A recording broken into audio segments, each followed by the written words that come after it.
Барлық мақтау осы дүниені әрі барша ғаламды жаратқан, ортағы, ұқсасы жоқ бір Аллаға болсын. Оның мейіріммен әлемге рахым нұрын етіп жіберілген сүйікті әрі соңғы елші Мұхаммедке Алланың игілігі мен сәлемі болсын. Бұл Рәби әл-Әуәл айы. Мұсылмандар үшін жүректе орны бар ерекше қарсы алатын қасиеттердің бірі. Бұл Рәби әл-Әуәл айын мұндай дәрежеге жеткізген 571 жылдың 12 күніндегі көрінген нұр еді. Ол нұр Мұхаммад саллаллаху алейхи уассалам адамзат болымсынан айырылып, жер жүзін надандық дәуірі билегенде өмірге келді ол. Әйелдердің дәрежесін көтеріп, құлдарды адам еткен ол әз пайғамбар Мұхаммад саллаллаху алейхи уассалам. Оның бала кезі әлбетте басқа балалардан ерекше болды. Ол сүт анасы Қалиманың үйінде жүргенде олардың малы әдеттегіден ерекше сүтті мол әрі майлы бола бастады. Ол жерді қуаңшылық басқанда сұқ саусағымен аспанға көтеріп жаңбыр жауғызды. Ол алыс сапарға шыққанда үнемі оны бұлттар аптап, ыстықтан қорғап көлеңке болатын.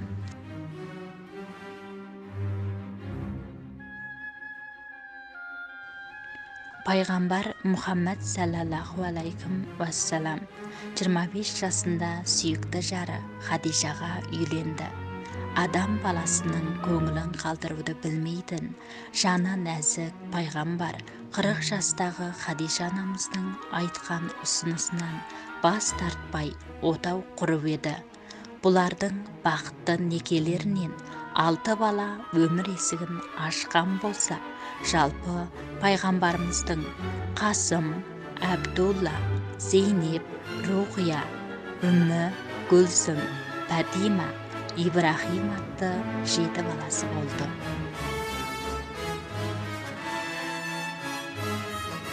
310 жыл 40 жас. Алланың елшісі, оған Алланың игілігі мен сәлемі болсын. Әдеттегідей хақты іздеп, оңашада ой түзу үшін Хира үңгіріне барды. Бұл күн Рамазан айы, дүйсенбі болатын. Кенет күн сияқты тіпті одан алып, одан жарық бір жаратылыс көзіне көрінді. Жақындап келді де, мен Жебірейілмін, сен Алланың пайғамбарысың, оқы деді. Мен оқуды білмеймін, деді қобалжыған пайғамбар. Жебірейіл періште оны кеудесінен қысып, оқы деді. Пайғамбар оқу білмейтінін тағы қайталады. Осы көрініс бірнеше рет қайталанған соң, Әлақ сүресінің бастапқы 5 аяты ислам тарихында алғашқы уахи болып қалған еді. Ол пайғамбарлық атты жауапкершілікті аса мұқияттылық әрі сабырмен көтере білді. Ол дінді ашық уағыздау кезінде туыстарынан көп қиянат көрсе де мойымады. Бір бүтін ел оны балағын хан жоса қылып таспен атқылағанда бір дұға етсе қолында тұр. Алла оларды жермен жексен етер еді. Бірақ ол олай жасамады. Мен әлемге мейірім пайғамбары етіп жіберілдім, деді жай ғана. Ол осы Алланың дінін әкелуші міндеті жолында аштықты да көрді. Балаларынан да көзінің тірісінде айырылды. Туған жері Меккеден де болды. Қамқоршы көкесі Әбу Тәліптен содан соң пайғамбарлығына күмән келтірмеген сүйікті жары Хадишадан да айырылды. Бірақ жасымады, ісін жалғастыра білді. Жаратушы Алла оны жұбатып, Юсуп атты бүтін бір сүре түсіріп, әрі 7 хат аспан мен сапарлатып, тікелей өзінен Бақара сүресінің соңғы 2 аятын уахи етті. 632 жыл соңғы әрі қажылық пайғамбарымыз Мұхаммад саллаллаху алейхи уассалам өмірінің соңғы жылдарында дәл келді. Бұл ислам тарихында қоштасу құтпасы деген атаумен қалды. Құтпаның соңында: «Уа жамағат, сендерге міндетімді жеткіздім бе? Сонда жамағат, сен Алланың елшісісің, насихат айттың, міндетіңді адал атқарғаныңа куәміз» деді бір ауыздан.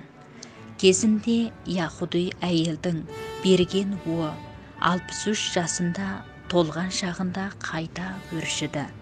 Әз пайғамбар өзіне дүние әрі ақырет деп 3 рет таңдау берілгенде, ұлы Рәбісімен жолығуды таңдап еді. Оның жолдастары Нәсір сүресі түскенде сезді, оның бұл дүниеден кетуге әзір жүргенін. 632 жыл Рәби әл-Ауал айы, дүйсенбі. Дүние есігін ашқан ай енді мәңгілік жәннат Фирдаусқа шақырып тұр. Мәдина қаласында Айша анамыздың отауында мәңгілікке аттанбаққа Әзірейіл періште күтіп тұр. Қызы Пәтима шыдамастан: «Әкем қиналды ғой», деп жылап жіберді. Әкесінің қозысы: «Бұл күннен кейін әкең еш қиналмайды» деген Алланың сүйікті елшісі сұқ саусағын көтеріп, Рәбісінен жанын кеудесін тастап кетуіне көмек сұрап кете барды. Хақтың да, үмметтің де сүйіктісі бола білген Мұхаммад ибн Абдуллахтың қабірі бүгінде Медина қаласындағы Жасыл күмбезді мешітінде орналасқан.